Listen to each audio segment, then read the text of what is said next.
proud that you left the bar long enough to come here and join us to talk about some blast injuries.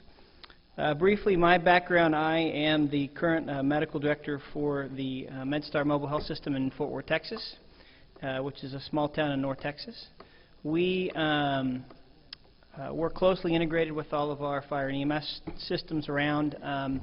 My background obviously is started as a paramedic, nurse, doctor. In fact, I'm still in Texas a licensed paramedic, a registered nurse, and a licensed physician. So I'm one of the few people who can give myself orders. I argue back with myself, but I'm always right when my wife's not around. So the history with me and blast injuries. So the CDC worked with ASEP and the Tide Foundation, gave a grant about 10 years ago now, because there was a lot of intelligence that we were more likely to be hit by some type of blast in this country than anything else, because they're easy to make, easily disseminated. And so ASEP, with that grant, developed a template for surge capacity. So there's an EMS template, a emergency department, operating room, pharmacy, pretty much everything that if a blast occurs, that you can pull out these templates and really change the dynamic, the flow of how things happen to a hospital. I was part of ASEP's evaluation team, so over the 3 sites that tested the implementation of the templates, I got to go to 2 of the sites, one in Texas and one in Nevada.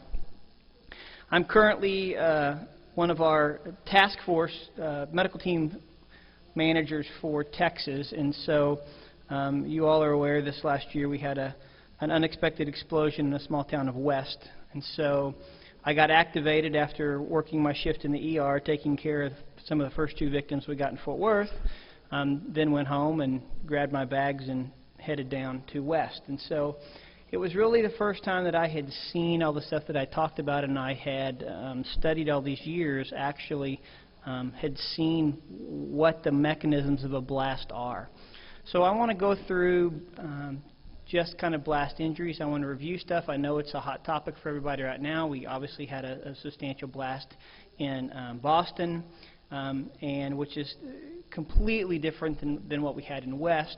So I want to primarily focus on small town America, because when you're in a big town, we have all the planning in the world for something to happen, whether it be a tornado or a blast or something, and things are going to work much different in a big city than they are in rural America. And so that's primarily where I'm going to focus at. And I want to end, I have a lot of pictures I'll try to explain that I've collected from various people associated with West, and so hopefully you can see some of the stuff that I talk about in this talk. So this briefly just talks about, I know you can't read it, it's small, but in the emergency preparedness and response for the CDC, mass casualty event preparedness and response is a big thing. I mean, the intelligence says, as we saw in Boston, this is most likely the type of terroristic attack that we're going to have in this country. So with basic terrorism, you have 4 key elements. You have some premeditation. Somebody wants to do something. It's usually politically motivated. It's usually aimed at civilians. Because that's where you get the most bang, literally, for causing terror and getting the mass population to be scared. I mean, that's what terrorism is causing fear amongst the general population. And a lot of times it's carried out by some subnational group. If you look at the historical bombings that has happened, obviously we're having increased terroristic events. You look over in the Middle East where our troops are. The improvised explosive devices are everywhere. I mean, there was recently a show on the Discovery or National Geographic or something about the bomb clearing. Have any of you seen that show? The teams, the military teams that clear the bombs. I mean, just unbelievable the stuff they do. They'll spend days clearing a road, and the minute they get it cleared, the terrorists are back putting stuff on the roads. I mean, beside the roads. It's just almost an unpreventable thing. But here in this country, obviously Oklahoma City was well known, 1995. Wreaked havoc. Obviously it was a federal building, but a lot of civilians, a lot of fear associated with that. Tel Aviv bombing, Madrid was where CDC really got a lot of their information that went into the surge templates, and we're going to talk briefly when we talk about statistics and how a population moves after a blast. A lot of that comes from the Madrid and the London bombings when the subway was bombed in London. And then of course Boston we all know about because it's very recent. But not all explosions are terroristic. So this is where we get into small towns. So Pasadena, for most of you that don't know, South Texas, Pasadena, Houston, Texas City, all of those areas are nothing but petroleum refineries. I mean, they are everywhere, and they're a big little, chemical experiment going on a daily basis with highly explosive things, and one thing goes wrong and the entire refinery blows up and hurts a lot of people. So in '89 we had a pretty substantial explosion in one of the refineries. Texas City in 2005 was another refinery explosion. Georgia Sugar blew up in 2008. Obviously an industrial chemical explosion. And then in West, which could have been in any small town that has any type of feed and farm store, that happened to be the right time of year. Yes, they got 200 tons of ammonium nitrate the day before. They'd already delivered 40 tons that day. I mean, it was the time where fertilizing happens. I mean, the crops are planted, and it's the time of the year that things get laid out. And when the train comes through, twice a month, guess what you do? You take your 2 loads of, ammonium nitrate and you disperse it. And so everybody wanted to make a big deal about the regulations and how could this happen. Well, it could happen in any farm and town across this country. So we talk about patients who were injured from bombings. Once again, this is hard to read, but if you look at terroristic bombings and extrapolate that to bombings in general, everything from your injury severity scores, your Glasgow coma scores, your blood pressure, ICU admissions, everything is almost 3-fold higher than traditional trauma. So if you look at injury severity scores of greater than 15, which is a marker of the injuries and how severe the patient is injured, most trauma averages about a 10 in this country, where when you see almost a 30 from blasts and bombings. You look at ICU admissions, where traditionally about 7% of all of our trauma victims in this country get admitted to the ICU. When you look at bombings, 26, so 1 of every 4 patients is going to be admitted to the ICU. How many of our towns and our trauma systems have the capacity to absorb this? Even, I mean, look in Boston, they had, 5 trauma centers within a pretty close environment, and they were inundated with these patients because they are multi-trauma, lots of penetrating mixed with blunt, mixed with amputations. So they are huge consumers of resources when you think about this thing. So the intelligence says this is what it is. And most likely, the things they're saying is probably going to be a dirty bomb. Not a nuclear type of explosion as much as a dirty bomb. Because where is most of our radioactive waste in this country? You know who has the most of it? We do in medicine.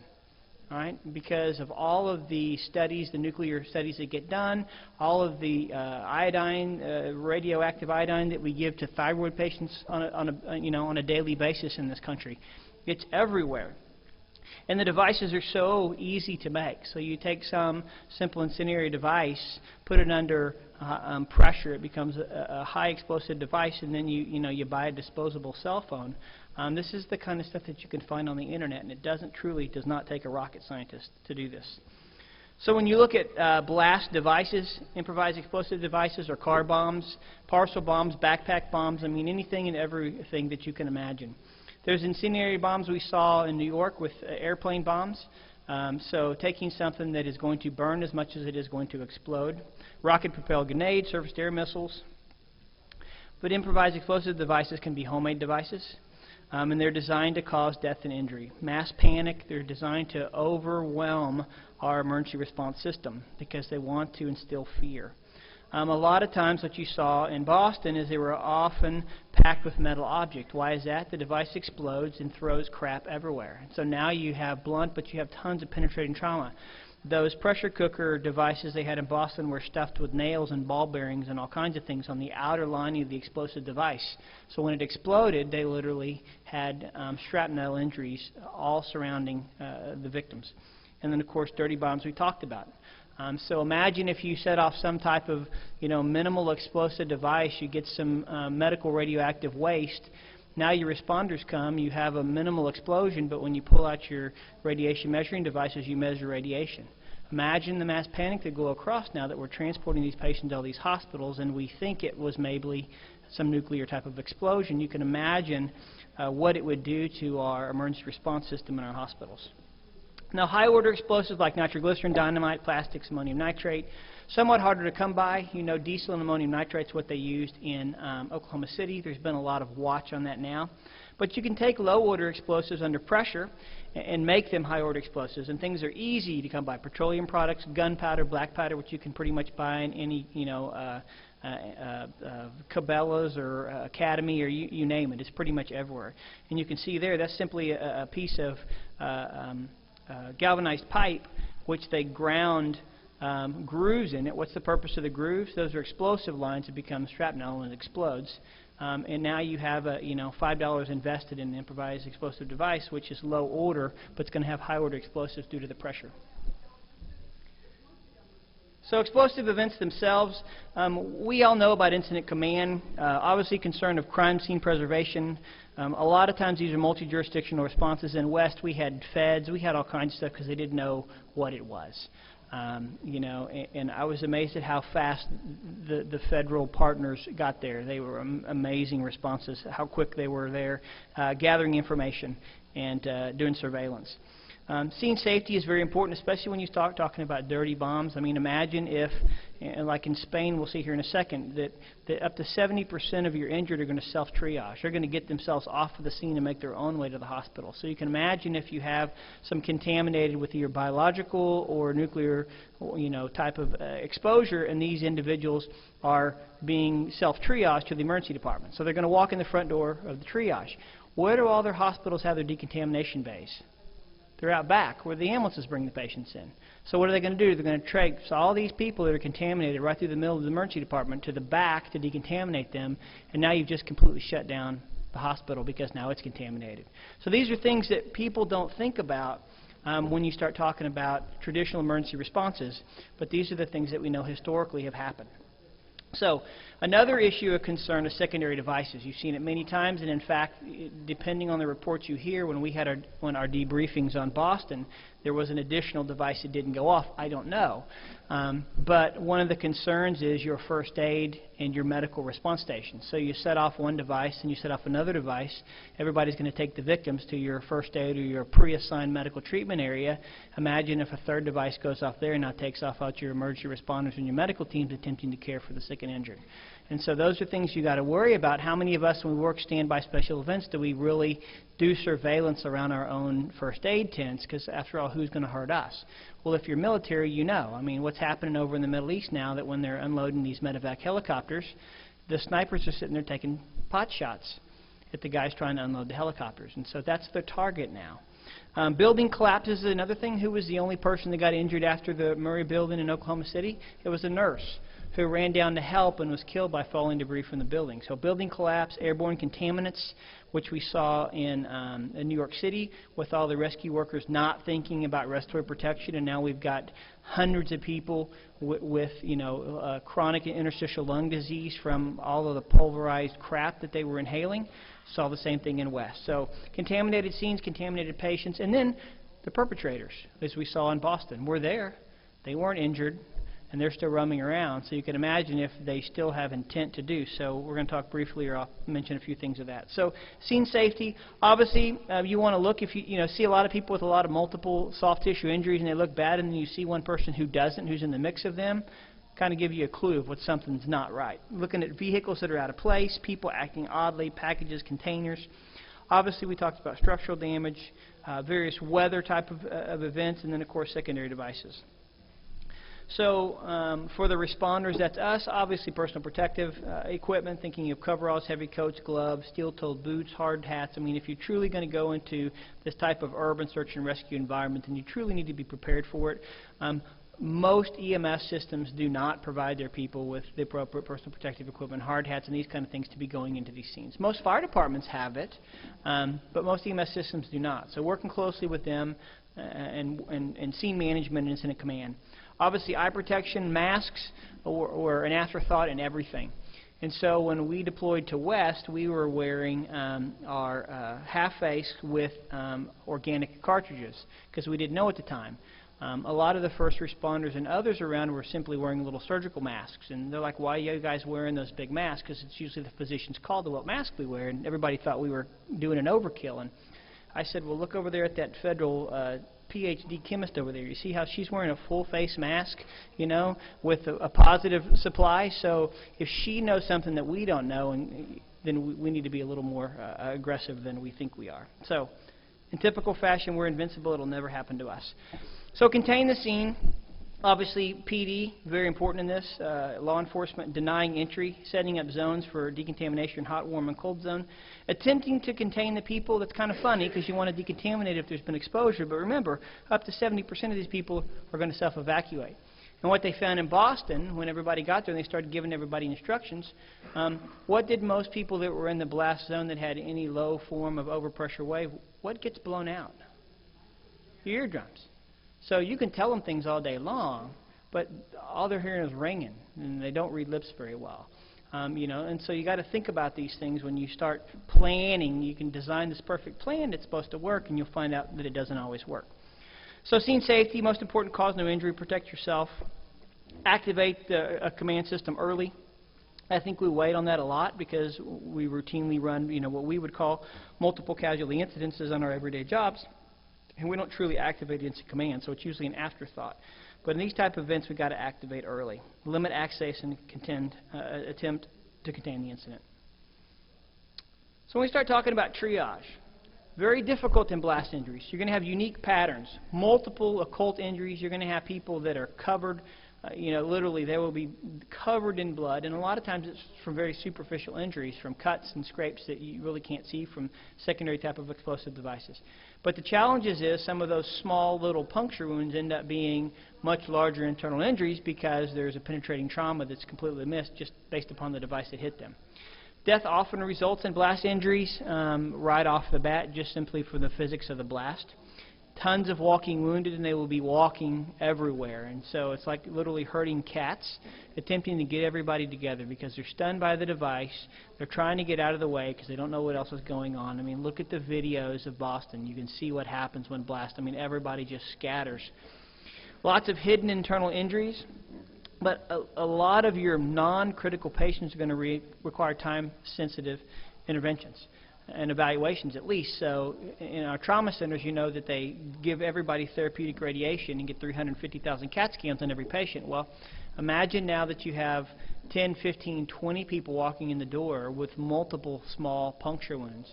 Your traditional protocols of CAT scanning everybody aren't going to happen. And so when you start talking about doing soft tissue plain films, people look at you like, what the hell is that? It's like we're x-raying the soft tissue to see if there's anything in there. Because if there's nothing deep, then you're done. No need for radiation. But if you do have, subcutaneous or internal foreign bodies, then yes, those people may need more of an internal exam of a CAT scan. But these things aren't traditionally thought of because we think that we're going to do the status quo, and it's not going to happen. So blast injuries, a lot of over-triage occurs simply because these people look terrible. Once again, 75% are going to self-refer. They're going to get themselves to the hospital. Are our hospitals ready for that when all these people start coming in the front door? Of course not. And then remember, once again, talking about decontamination, because at this point we're starting to figure what went off, much less what else was the contaminant, and these people are already making their way to the hospital. So field triage is going to be a very dynamic process. If you train and you think the world's going to rotate around a triage tag, you're fooling yourself. And so this is where the simple, the SALT type of triage occurs, where if you can get up and walk, then get up and walk away. And the next part is everybody that can hear my, voice raise your hand, then go to the people that don't raise their hand. I mean, very mass attempting to look at people. And when you look at a lot of your mass casualties, remember, most of your greens and yellows are going to be self-triage. So what's going to be left? Your yellows and lots of reds. So now you're going to be re-triaging your red to see who's really red or who's just a little pink, because most of your minimally injured are already gone. And so when we think about, the statistics show 15% are reds, 30% are yellows, and the rest are greens. Well, that statistic has gone out the door because your yellows and greens are already gone. And so your resources are going to be much more than you traditionally think about. So factors that determine when extra resources are needed, obviously large number of patients. Triage is really going to be almost impossible. The biggest thing is try to transport patients, get them off the scene, and evenly distribute your patients to your type of facilities. We have the conversation in my town all the time. We have non-trauma facilities that if we have an event like that are going to be getting penetrating trauma patients. And they're like, well, we're not trauma centers. No, but you have a general surgeon, right? who can open a belly, who can do something, because the trauma centers, we have 2 in Fort Worth. There's no way they're going to handle a multiple. I mean, you can't inundate your trauma facilities with all of the trauma patients. Others are going to have to step up to the plate and play in the sandbox. So transport delays are very often. If your system is focused on your treatment and transport areas being ran by your EMS system, you're going to have, 2 to 3 ambulances parked on the side of the road while your 6 crew providers are running the treatment and transport area. That doesn't make sense. You need people moved off the scene. If we learn anything from Israel, they relocate the scene. I mean, an explosion will happen, and within 15, 20 minutes, the entire scene is empty and people are back walking the streets again. Why is that? Secondary devices. They want to move the scene as rapidly as possible and get things flowing back to normal. So what about the blast injury patterns? Well, we know they inflict multi-system injuries on large groups, large populations, multi-system. Simultaneous life-threatening injuries, head, belly, chest, I mean all simultaneously with a lot of hidden injury patterns. The blast physics themselves, you have a rapid conversion of some solid or liquid into a pressurized gas. And so a lot of your injury is from the overpressure of the atmospheric change itself. And in a second when we talk about the physics. But the gases expand very rapidly and compress the surrounding air. So that pressure wave, blast wind, goes in all directions. Affects the medium through which it travels, which is usually us. So blast physics themselves, they propagate very similar to what a sound wave would. So you have a high and a low peak as things move through. In fact, some of you, if you got those, we have in MedStar these new, what are they? They're phaser blasters, some howlers, whatever the hell they're called. Have y'all heard these? The new sirens that are low frequency. You know, it's not loud, but you go into an intersection, you get this low frequency. It's like almost like somebody's bass coming through the intersection. You know, nobody listens and looks for a siren whatsoever. But when they're sitting in their car and they start hearing this, brrr, they start to shake. They start looking around and seeing what the hell it is. Much more effective than a siren. Same thing. Sound wave propagation. When compressions in medium exceed the thermal motion to dissipate the injury, that's when the overpressure occurs. That's when arms and legs get completely ripped off. The pressure and overpressure correlates to the damage produced. And so this is what you see in blast physics, this traditional sine wave, high and low. The interesting thing is the physics, you get an initial rise in the atmospheric pressure where you get the peak overpressure. But when you come back down to baseline atmospheric pressure, there's actually a secondary negative phase. And I talked about this forever, but in West, I'll show you a picture here in a second. It's the first time that negative pressure wave really made any sense. I've seen these diagrams forever, so you got the blast wave, you got forward, you got the secondary neutral back to atmospheric pressure, but then you get that negative blast wave as things go back towards the blast site, and that's why you get that mushroom cloud looking thing. It's a blow and a suck type of thing. Now imagine on surfaces, so if you're in an enclosed environment, you're up against a solid wall. And so if you're there, the blast wave comes to you, hits a solid object, and it's going to go right back through you. So when you're in that type of injury or location, you're actually getting a double whammy. And that's why explosions in enclosed rooms and other things are so much more deadly, because you don't have the area atmospheric pressure to dissipate the energy, because that's really what we're talking about, is a change in energy. It's all enclosed in one location until the walls or whatever are blown to pieces and they go away. Those propagated wave comes right back into the central location. So the nature of the device is very important. Agent, amount it's used, method of delivery, incendiary versus explosive. If you're in an environment of opened or closed, the distance from the device, intervening protective barriers, if any, and then other environmental hazards. So the physiology of blast injuries themselves are the proposed mechanisms. You have a spalling, which is caused by the shock wave moving through the tissues. So most of our tissues are solid. I mean, we do have some hollow organ, hollow viscous, but the most part of we're solid, and so the overpressure wave actually tears the tissues. Whereas implosion is caused by internal trapped gases in our hollow organs like our bowel and other things. The expansion of the overpressure wave in our lungs caused lung injury and hollow viscous injuries from the implosion type. Shearing is where the tissue densities moving at different speeds will actually tear, so you get visceral injuries. This is where you get extremity amputations. Of course, irreversible work is caused by forces exceeding the tensile strength of the tissue. So in the 4 types of injuries that we see, there's the primary injury that's caused by the blast itself. So the overpressure wave goes through and tears things to pieces. The secondary injury is from all the flying debris, the shrapnel. That's why the nails and the ball bearings and the other things that you see. Could be parts of the wall, could be parts of the device itself, but the secondary injury is where you get that mass look, that multiple small soft tissue and other injuries. Then tertiary injury is caused by the blast wind, so now you are thrown into something else, either thrown to the ground or thrown into the wall. Those are where your tertiary injuries occur. Most of those are blunt force traumas. And quaternary injuries are either caused by vectors of heat, of radiation, or also most of our exacerbation of chronic diseases, so diabetics with secondary complications or pulmonary patients with secondary blast type of things that occur actually fall into quaternary injuries.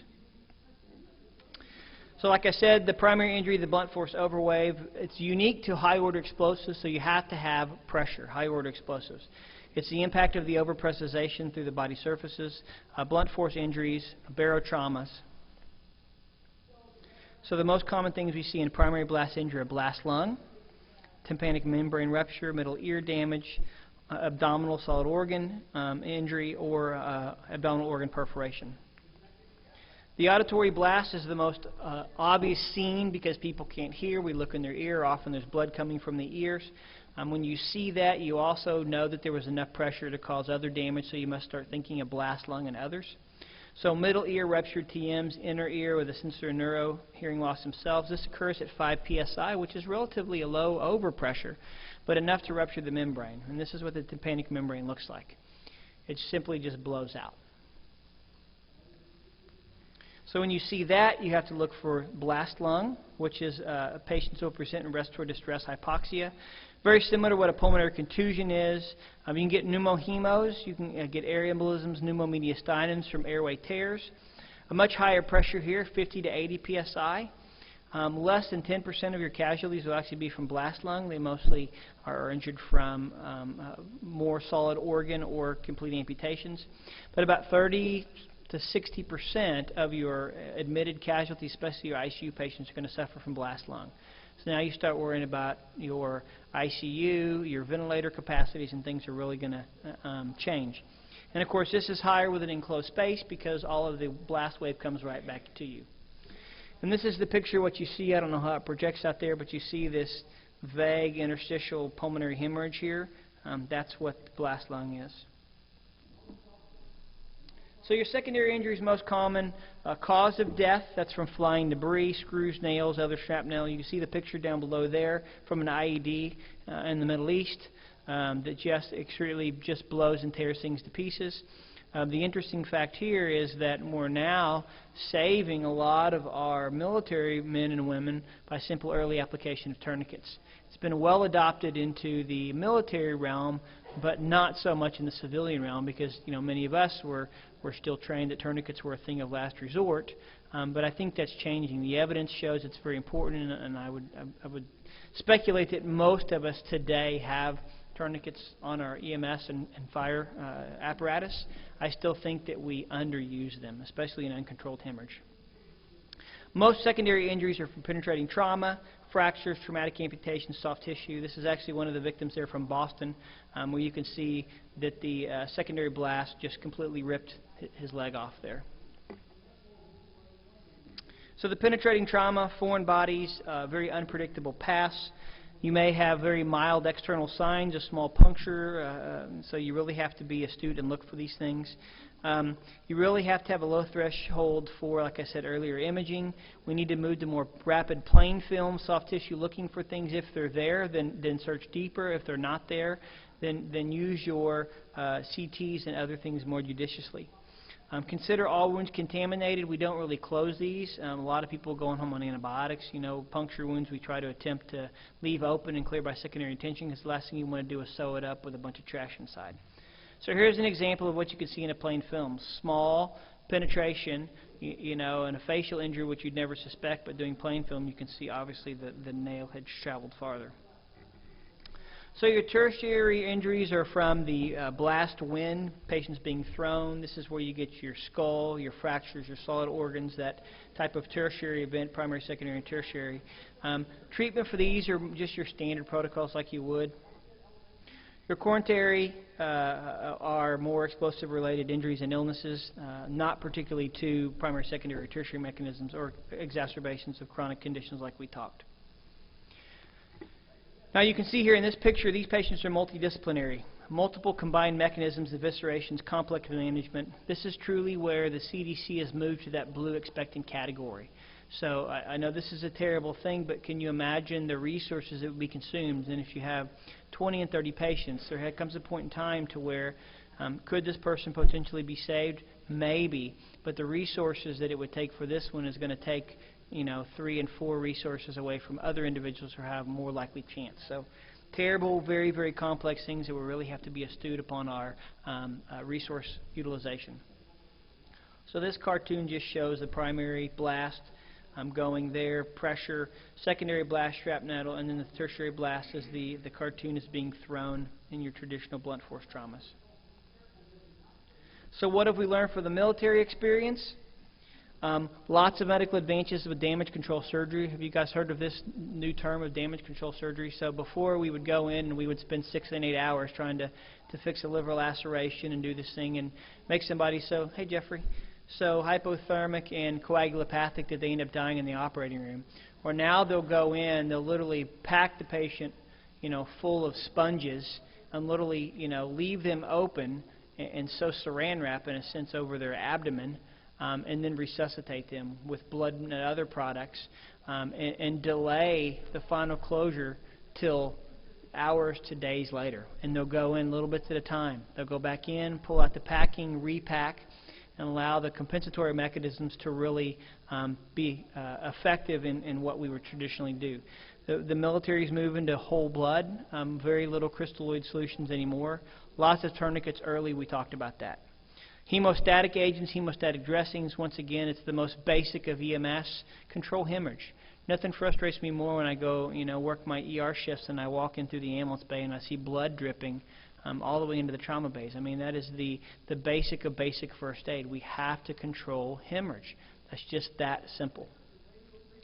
The military experience is obviously showing us to avoid the deadly triad. All right, hypothermia is bad. Hypothermia affects the body's compensatory mechanisms. Hypothermia affects the clotting cascade. Patients can't clot when they're cold, so we have to keep our patients warm.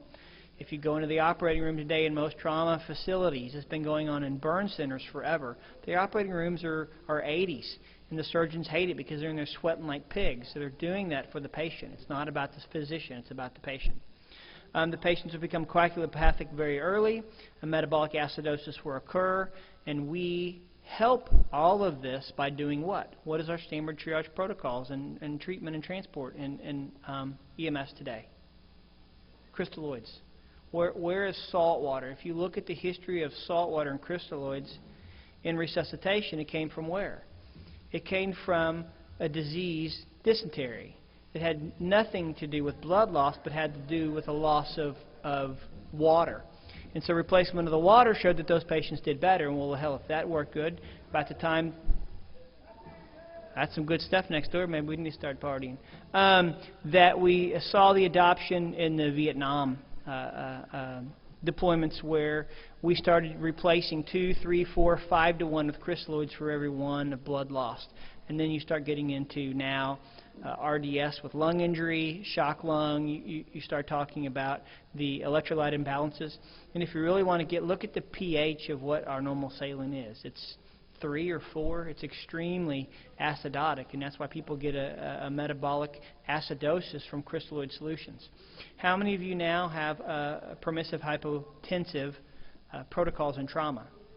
And so we've had it for years in Fort Worth, and we were actually fortunate enough being one of the ROC centers to do the hypotensive resuscitation study for the ROC and looking at that changing practice. And it's hard. It's hard when you have somebody with blood pressure of 70 with an uncontrolled hemorrhage to let them be at a 70. And it's even worse when you work so hard to get them to the hospital, and then the hospital screws it up by starting 2 large bore IVs and slamming everybody with saline until they're bleeding pink. So we have to stop the madness. There was a great article written by some putz out of Fort Worth. It was in gyms a while back talking about fluids and permissive hypotension, and that's a free plug for that putz. So anyway, the psychological issues you can imagine, sequelae from the explosion, lots of anger, helplessness, revenge. You see a lot of that. There's been a lot of good media stories with Boston, the victims of the Boston explosion. You going to go next door and tell them to shut that off? Thanks, buddy. I'd appreciate that. Mental health hits us with no warning. All right, we think that we're invincible here in EMS and that we can just deal with it, but you have to be astute and look for it in your workforce. The duration is really unknown, and it really is a threat to personal safety. So special considerations in pretty much any trauma, much less blast explosions. You got to think about pregnant patients, children, elderly, disabled, language barriers. Disabled is really something they learned in the West because, you know, about 150 feet away from where the blast occurred was a nursing home. And so I'll show some pictures here, some of the stuff that you would never think about that's truly in a small town that has a nursing home when you start trying to evacuate patients. You know, it was pretty sad. The first two patients that went out by helicopter to our trauma center, we were about 40 miles away from where west the blast occurred. They were people from the nursing home who were close to windows that exploded, and they were cut up and they were altered. And so they were put in a helicopter because they looked bad, but it was their baseline mental status. They really didn't have anything wrong with them. And so emergency resources were consumed by two individuals that one of them was so old that even if there had been something seriously bad, the trauma surgeons wouldn't have taken him, and the family probably wouldn't want anything done anyway. So think about those kind of things.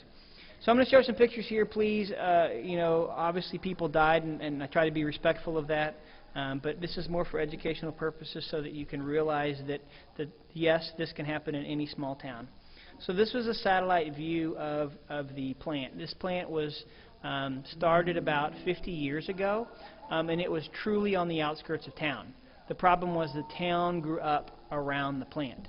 And so when we talk about these things and all of these towns and how can these cities allow these dangerous places to be in the city? Well, they were there long before the city came in, and complacency just made everybody forget. I mean, most of these were filled, you know, these silos here with oat and wheat and corn and all kinds of stuff. This is the primary building where the dissemination of ammonium nitrate was. The rail cars came right in here, and this is the building where the fire was with the overgaseous expansion. But right next to this is all these anhydrous ammonium tanks that are all over the place. And guess what? These are all fertilizers and pesticide liquids. And so now we're talking about chemical explosion, we're talking about organophosphates that are spilled all over the place that are leaking out of tanks. I mean, this was truly a chemical nightmare. On top of it, right across, so this is the apartment complex, and the nursing home is right across the street here. On the other side of the nursing home was a small community hospital that had actually closed down years before, but the EMS station was still right there, and they actually had a helicopter base that was right there that obviously the EMS station was destroyed, the helicopter was damaged, couldn't fly, so things that you'll never think about. Now, in every small town with volunteer EMS, what happens when the big thing happens? Everybody runs, right? Everybody goes and tries to help. So you had EMT students over there, you had firefighters, you had local, the one Dallas firefighter that lived in town that went there to help, wasn't part of the fire department. I mean, there was no accountability, and it was 2 days before we truly knew how many people that we were looking for that were missing, because there was no accountability in this. And you don't think about that, but how many times in our small towns when a big incident occurs, people just come that are not part of the traditional response. Now, after the explosion, guess what happened? Every small town around came. Helicopters were self-dispatching. People were sending ambulances, buses. I mean, there was no chance for them to get a unified command set up. They were inundated with resources from 30 and 40 miles around, and everybody was running. So these are some of the pictures that are taken by the park that was, you know, a few hundred feet away. So this tank here was filled with wheat. This is the building that was storing the anhydrous ammonium. The ammonium nitrate. You can see in this next series, I'm sure many of you have seen the picture of the video, the dad and the little girl that were in their truck. This is a series breakdown of them. You can see there's starting to be some off gas as it superheats, and then of course you get the massive explosion, and you hear the little girl, if you heard the video, screaming, you know, I can't hear, let's get out of here. Very, very sad. And so this is the before and after. So this is what it looked like. This is what it looked like the day after. The ground zero, as they were referring, is through here. We got about a 13-foot crater right here. But you can see this is the apartment complex. It's pretty much completely gone. This is the nursing home right here. And this is kind of a depiction of the range, 500 feet, 1,000 feet. The middle school is where the triage was set up. I'm sorry, over here, the middle school is right here. That's actually mislabeled. It's right over here. This is the football field where everybody started getting taken away from. This is the high school. This was the little school right here. It was actually an elementary school that little dad and girl were sitting right here at the middle school in the explosion. This is actually right on the freeway. This little town is well known. It's a little Czech town. They've got lots of little bakeries and stuff, and so this is somebody that actually shot a picture of the mushroom cloud. This is about a mile or so away. This picture here was actually taken in Arlington, which is about 40-something miles away. And so this is what you saw 40 miles away, and it was a clear day. You can see the dissipation of the cloud. This is some pictures that night. So the fire is still burning. You can see this is one of the plant's trucks. This is not a fire truck. This is one of the plant's trucks that was just parked there. These are things used for dissemination of fertilizers and stuff like that. But everything obviously was on massive fire. These people that went in there, I don't know who took these pictures, but when we showed up the next morning as the sun started to rise, there were people walking all over the stuff with minimal protection. There was no respiratory protection. They had no idea really what was in there. They know there was some ammonium nitrate, some anhydrous ammonium. Really nobody thought about the organophosphates until one of the feds asked, what's that leaking out of that thing right over there? You can imagine where all the material safety data sheets and all the tracking sheets were. They were everywhere. So we didn't even know what was truly there. This is taken from the road looking back over to the fire that was burning that night. So this is what happened within 2 hours of the blast. You had ambulances, you had trucks, you had people coming from everywhere. In Texas, we have a regionalized trauma response, the Trauma Regional Advisory Council. So the Central Texas, Heart of Texas, RAC, which is based out of Waco, was about 20 miles south of here. So they had a pretty quick response up there with their mass casualty trailers and other things. They actually went over to the school buses and broke into some of the school buses and actually used those to evacuate. The vast majority of the injured were the people from the nursing home, the patients from the nursing home. The physician, Dr. Smith, was actually the medical director of the EMS, was also the local physician in town, and these are all his patients in the nursing home. So when the fire was going on, he was teaching the EMT class. Well, everybody left to go to the fire. He actually, when it started getting hotter and hotter, and they could feel it at the station, he was smart enough to evacuate most people from the nursing home from the east side where the explosion was and get them as far west as they could. So when the explosion actually occurred, most people in the nursing home were already on the west side of the building. But you can see these are older people that are altered, that really can't answer. All of these folks got transported to the hospital and consumed resources. They put as many as they can in buses. All the windshields were obviously blown out of the buses, but they were people from everywhere, and there was no tracking. They didn't know who was going where. Everybody was sending resources. Helicopters came from everywhere, all self-dispatched. There was no call. And you can see here a flight crew bringing in a lady that appears to have minimal to no injuries. So this is a kid that was in the apartment complex. This is the kind of stuff you see, multiple shrapnel penetrations. He was okay. He looked bad. Another gentleman here that obviously had a head lacerations from some flying debris, did fine. This is actually the ER bay at the local trauma facility, which is a level 2 trauma facility. It's about 20 miles south in Waco that received the rash, the mass amount of the casualties, especially by ground. Most of the air medical services took farther out to at least disseminate some of the patients. But this is that night at the community center. Stuff came from everywhere. People sent everything. Everybody came to help. I mean, it was mass chaos, if you can imagine. And of course, PD was inundated. PD was calling Highway Patrol. Highway Patrol. I mean, there were even Texas Parks and Wildlife folks, the game wardens, out trying to control the scene to keep people from getting in there. Because of course, it's the middle of the night. Everybody wants to go see what's going on, get some good videos of it. The donations outpouring were unbelievable, except they really didn't need it. The town itself wasn't inundated, but I think they had, you know, semi-trucks of water and other stuff coming in that was just completely unneeded. They needed money to rebuild their town more than they needed the kind of stuff that was donated, but that's just the traditional response. As the sun came up, this is the stuff that we started to see, still smoldering at the blast site itself. So this is from the north looking down to the south. You could see some of the fire apparatus that were here were casualties. This vehicle here was the Dallas fireman who drove his own private vehicle in to help, who was a casualty. Just complete devastation. This is just on the west side of the tracks. It was the apartment complex. It was just completely destroyed.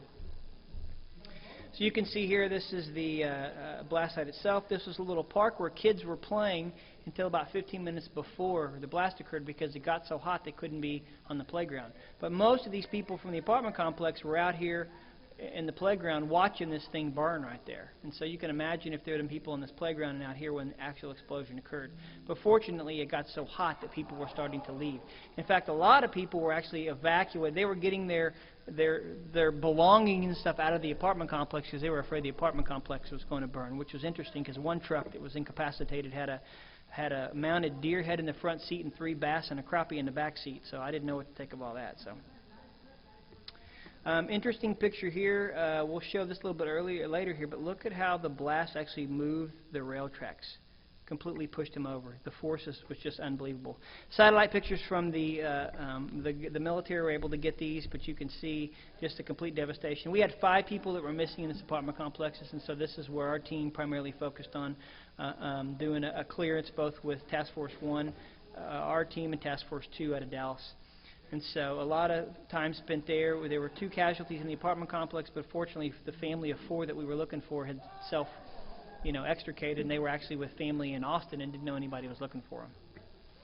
So this is from the east looking back to the west. So this is the blast, this is the playground, this is the apartment complex.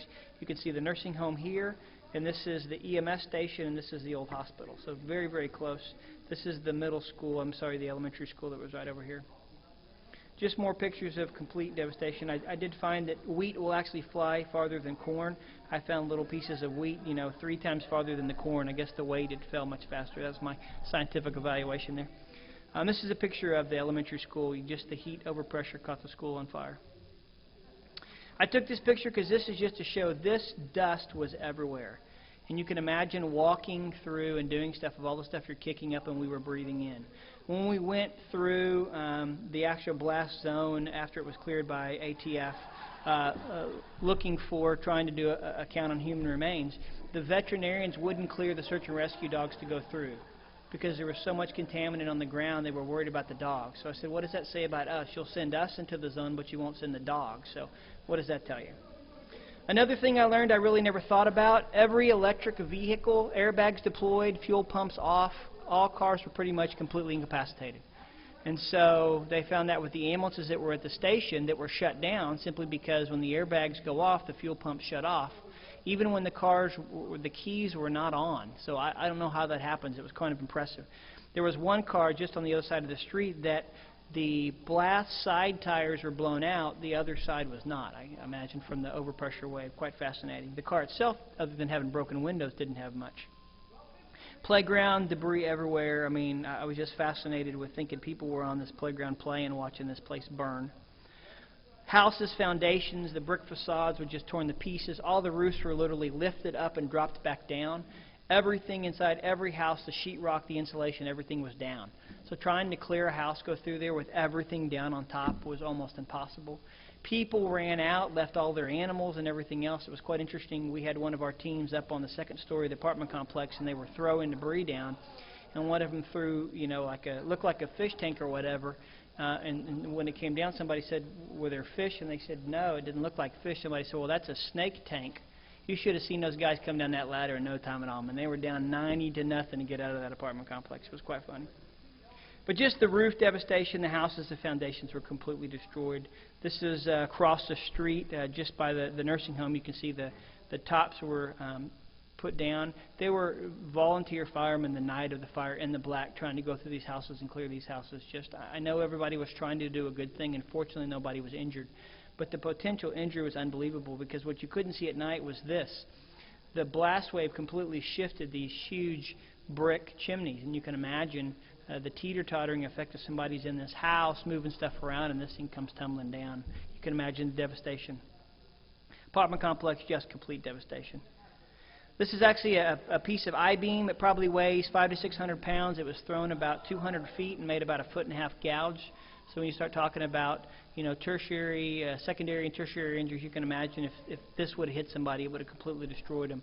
We had 30, 40 pounds of concrete, and the pieces of concrete were the foundation of the building that exploded where the crater was. That was, blocks away, big pieces of concrete that were just thrown through the sky. Amazingly, didn't injure anybody. This is the house that was just north. I found it fascinating. This is one of those grain augers, that when they load the trucks, it has an auger in there. It's about 25, 30 foot long. This was thrown like a missile from the grain silos back here to the south, came here, hit their house, took their furniture off the back porch, knocked part of their brick facade off, and just was sitting right there. Just the debris that was flying was unbelievable. This is a tree by the playground that I found interesting. So this is the blast side. Obviously the bark is gone. The tree swayed away and then came back toward the blast zone. This piece of wood actually split away. It's connected top and bottom, and here's a limb in here. I can't move. It's so tight. This thing was about probably 24 to 30 inches circumference, this tree, and it literally blew it around.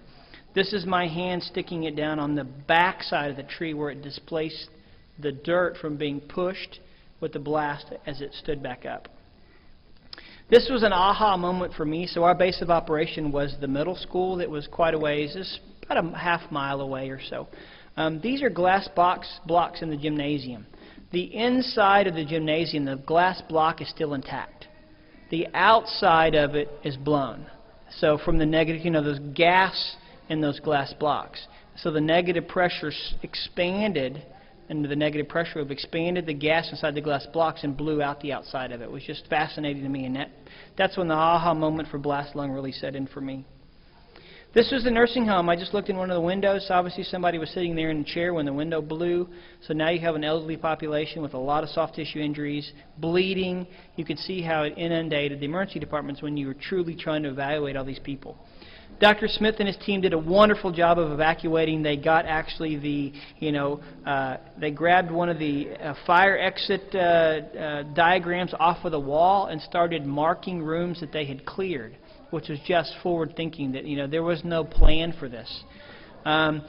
Another issue we don't think about is, all drugs, pharmacies, everything was just left. The nursing home was completely there. They came back the next day after the engineers cleared the building, just trying to get medical records on the patient, because obviously most of our nursing homes don't use electronic records. And so here's all the medical records. So now I have a complex geriatric patient who's altered, who's in the hospital, and I have no earthly idea what they're on.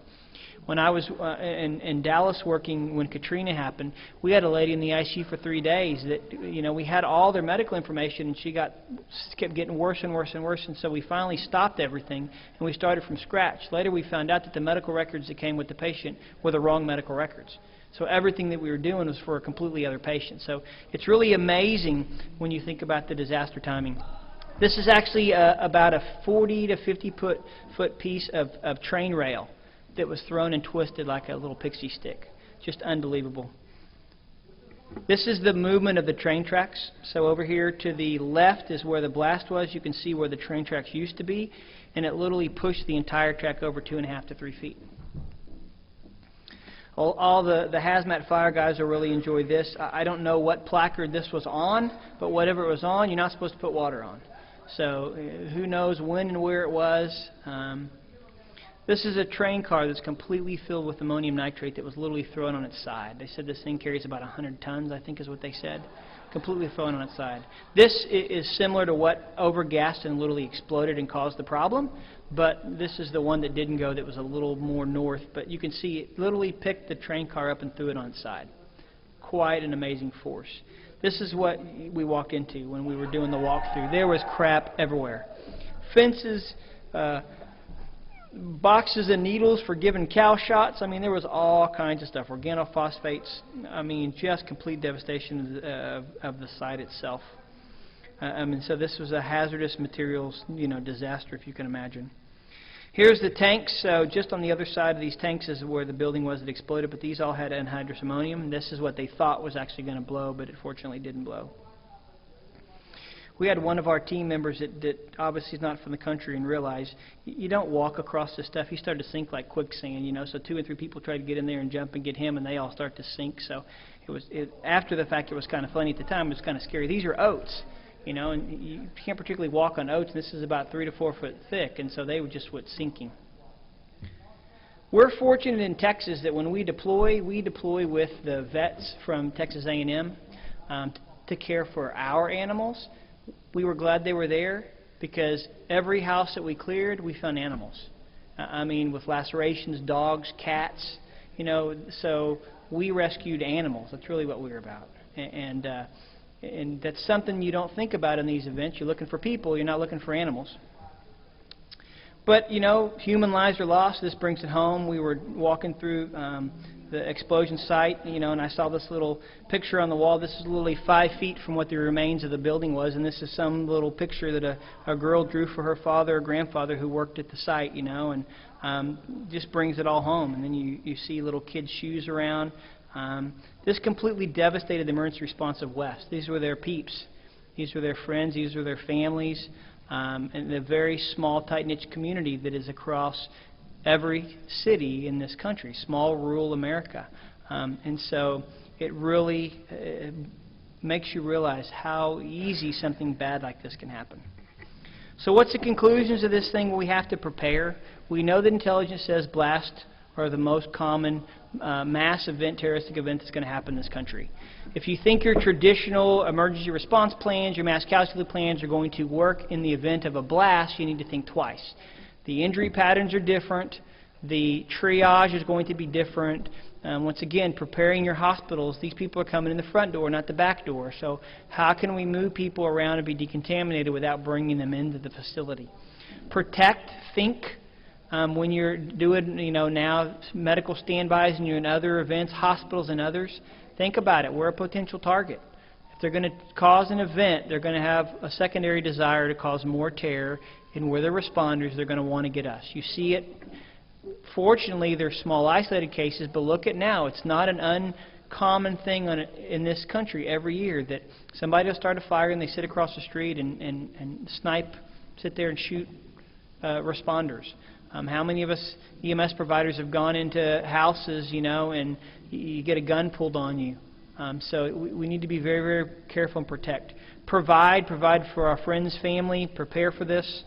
And, of course, prevent anything we can do to prevent it. There's some great resources if you go to asep.org in the moment's notice. The templates are downloadable.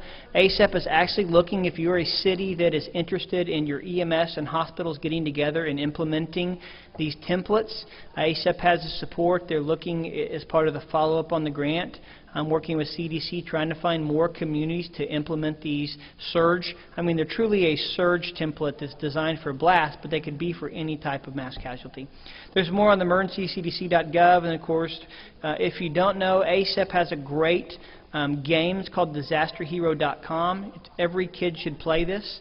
Has everything from tornadoes to fires and gets kids thinking about disaster and emergency preparedness, and it's literally, I mean, how many kids like to play video games nowadays? There's actually an educational piece to this. I have to say I enjoy playing it too. It's fun. But it actually does get you to think and get kids to think about disasters and emergency preparedness. That's really all I have. If anybody has questions, otherwise I'm, you know, you can buy me a drink at the bar or later or not. I did good. I didn't say any bad words. It was hard, but I tried. Well, thank you. I'm sorry the party next door was funner than here, but hopefully you got something out of this, and I'm glad you came. Thank you.